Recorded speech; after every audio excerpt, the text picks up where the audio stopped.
احادیث کا مضمون ہے جو آج بھی بچہ اپنے مرحوم والدین کو ایصال ثواب کرے، ان کے رشتہ داروں کے ساتھ اچھا سلوک کرے، ان کو کسی کے ماں باپ کو گالی دے کر اپنے ماں باپ کو گالی نہ دلوائے، وہ ماں باپ کے فرما برداروں میں شامل ہوگا۔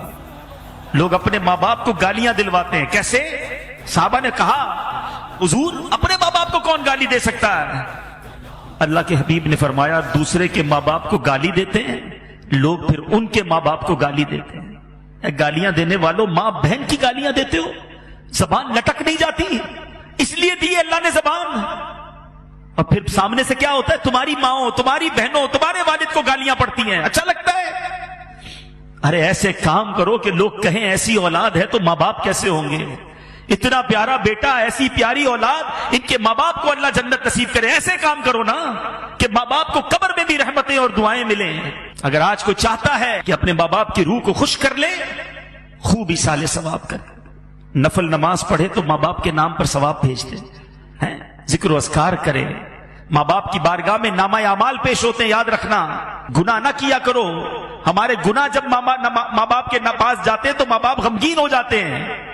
خوش نصیب ہے وہ ماں باپ جن کی اولاد نمازی ہے، عبادت گزار ہے، دین کا کام کرنے والے، صدقہ خیرات کرنے والے ہیں۔ جب ان کے پاس بچوں کے اعمال جاتے ہیں تو قبر میں خوش ہو جاتے ہیں۔ ابھی بھی دکھ پہنچاتے ہیں ماں باپ کو۔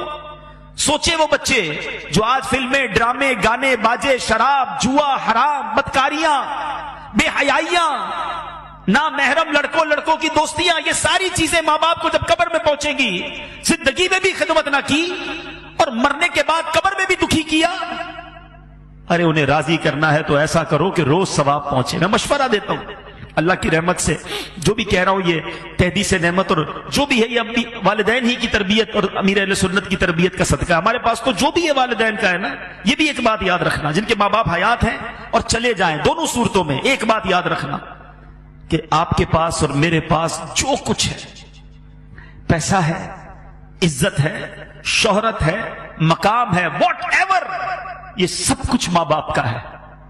کبھی ماں باپ کو یہ نہیں کہنا یہ میرا ہے آپ کا ہے، میں نے کمائے ہیں، یہ میں نے گھر بنایا، ابو آپ نے کیا دیا تھا؟ آپ کو غریب تھے، نوکری کرتے تھے، کاروبار میں نے کیا۔ اللہ اکبر! اگر یہی بچپن میں والد ہمیں ننگا روڈ پہ چھوڑ کے کہتا کپڑے خود لے کر آؤ، کدھر سے پہنتے لباس؟ ہم بغیر کپڑوں کے پیدا ہوئے، ماں باپ نے کپڑے پہنائے، ہمیں کھانا چاہیے تھا، نوالے کھلائے، چلنا نہیں آتا تھا، انگلی پکڑ کر چلایا، ارے استنجا نہیں کر سکتے تھے، ہمارے استنجا صاف کیے، ہم رات بھر روت کر ان کو جگاتے رہے، وہ جھولا دیتے رہے۔ سوچو نا، اچھا کہتے گھر دلا تو دیا، ملازم تو دے دیے، مہینے کے پیسے بھی تو بھجوا دیتا ہوں، اب اور کیا چاہیے؟ ارے ماں باپ کو یہ نہیں چاہیے، ماں باپ کو آپ چاہیے، ماں باپ کو بیٹا چاہیے، ماں باپ کو بیٹی چاہیے، اس کے دو میٹھے بول چاہیے، اس کا پیار چاہیے، اس کی محبت چاہیے۔ وہ پیسے کے لیے جیے کب تھے؟ اور اب اگر وہ چلے گئے نا تو یہ مت سمجھنا یہ پیسہ میرا ہے، خدا کی قسم، خدا کی قسم تمہارے پیسے کا نصیب ہے۔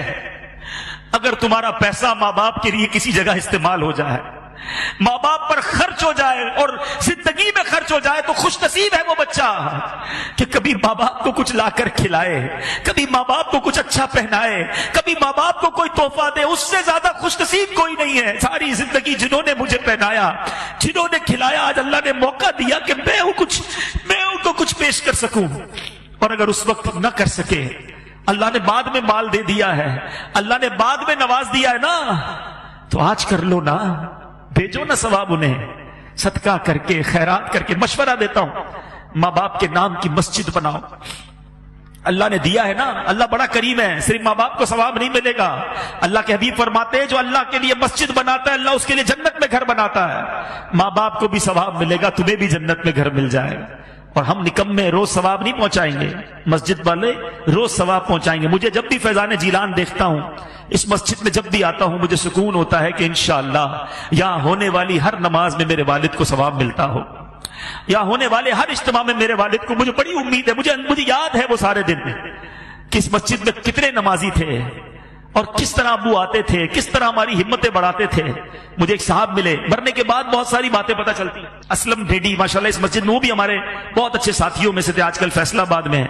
مجھے ان کا میسج آیا کہتے عبدالحبیب بھائی یوں تو آپ کے والد صاحب کی بہت ساری یادیں ہیں، مگر ایک بار فیضان جیلان مسجد، جب یہاں گھر تھا، یہ مسجد گھر کے اندر تھی، تعمیر نہیں ہوئی تھی، چھوٹا سا ایک گھر تھا، تو کہتے اتنی بارش ہوئی کراچی میں کہ پانی بھر گیا، ساری رات بارش ہوتی رہی۔